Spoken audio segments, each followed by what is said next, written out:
Before watching the video, don't forget to subscribe the channel and enable bell notification to never miss an update from us. Hello friends, my name is Pratiksha Shukla and I welcome you on the Entri App Banking YouTube channel. In today's video, I will show you my SBI Clerk 2020 Prelims scorecard and I will tell you how I prepared for my SBI Clerk Prelims and got through the examination.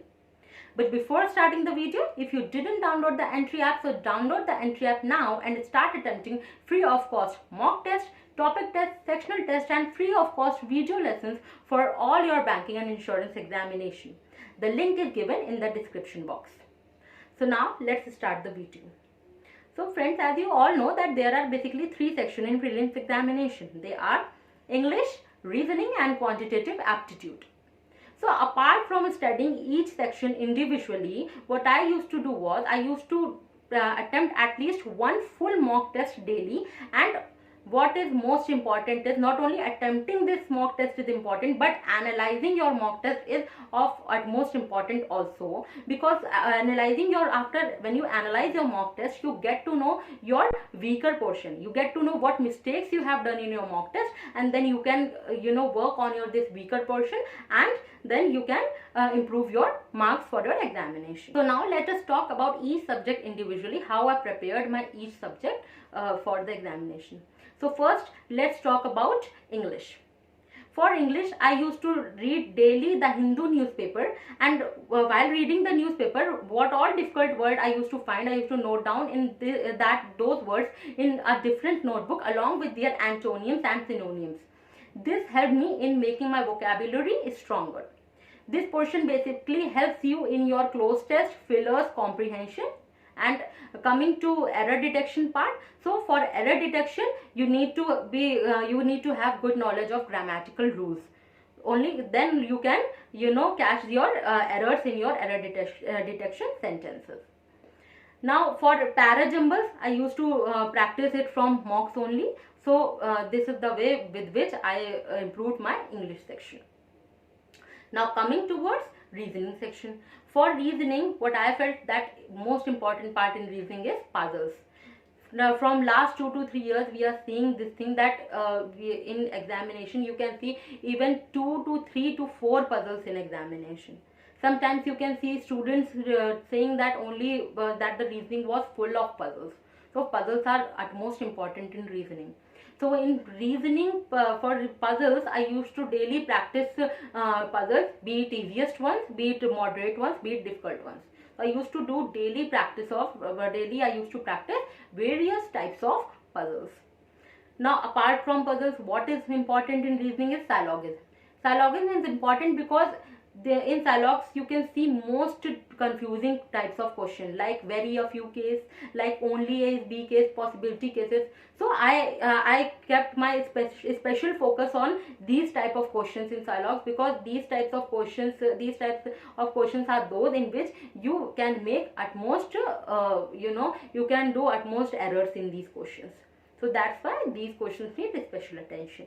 For the miscellaneous part, I always refer to my full mock test, and whatever I mistakes while analyzing, as I told you earlier, while analyzing my mocks, whatever mistakes I used to do in those miscellaneous portion, I used to work on them, and this way I study my reasoning portion.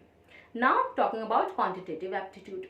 For quantitative aptitude, simplification, approximation, your quadratic equation, number series, data interpretation, these type of questions carry straight away 3 to 5 marks in your examination. So for what all I did for this portion is, for simplification and approximation, I used to practice daily at least 50 questions of simplification and approximation.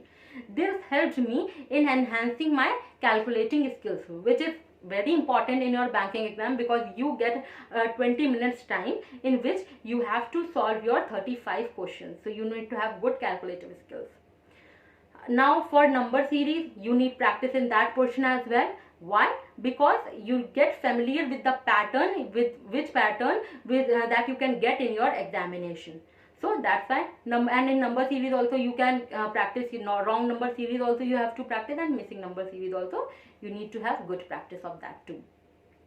Now talking about data interpretation I used to practice from mock itself only.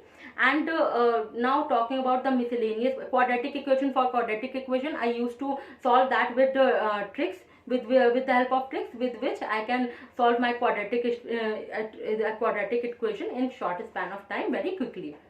Now talking about the miscellaneous portion, in miscellaneous portion you can see time and work chapter, and then to time and work, time and distance, boat and stream, and then your mixture allegation, percentage, ratio. All these chapter, for all these chapter you need to study each chapter individually thoroughly along with the tricks.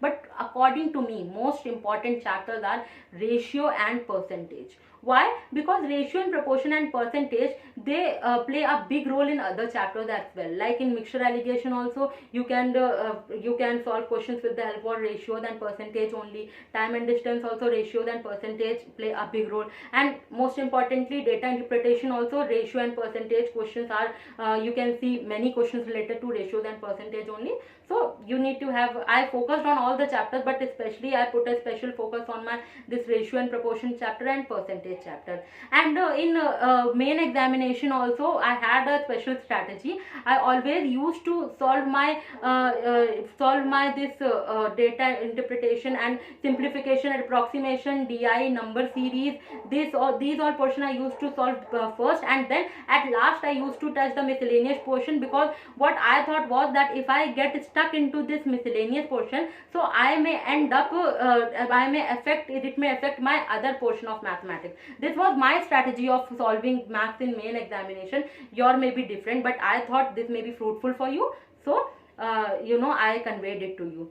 I hope my strategy, my preparation way may help you in cracking your SBI Clerk prelims examination.